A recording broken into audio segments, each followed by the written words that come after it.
দেশে মূল্যস্ফীতি নিয়ন্ত্রণ আনতে আরও 2 থেকে 3 মাস অপেক্ষা করতে হবে বলে জানিয়েছেন অর্থ উপদেষ্টা ডক্টর সালেউদ্দিন আহমেদ।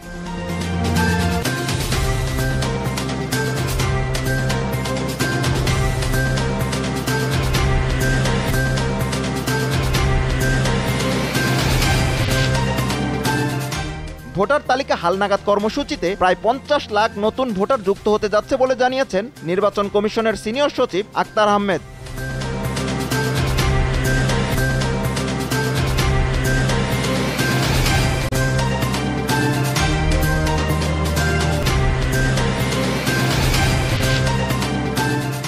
আওয়ামী লীগ নামে ও আওয়ামী লীগ মতাদর্শে কোনো রাজনীতি করার সুযোগ নেই বলে মন্তব্য করেছেন তথ্য উপদেষ্টা নাহিদ ইসলাম।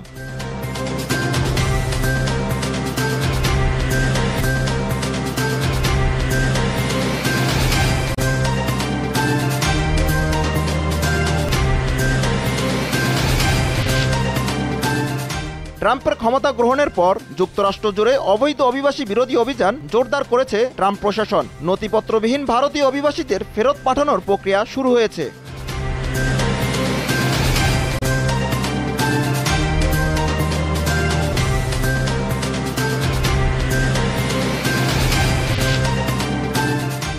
এএফসি চ্যাম্পিয়ন্স লিগে আল নাসরের হয়ে জোড়া গোল করেছেন ক্রিস্টিয়ানো রোনালদো। আল ওয়াসালের বিপক্ষে আল নাসর জিতেছে 0-4 গোলে।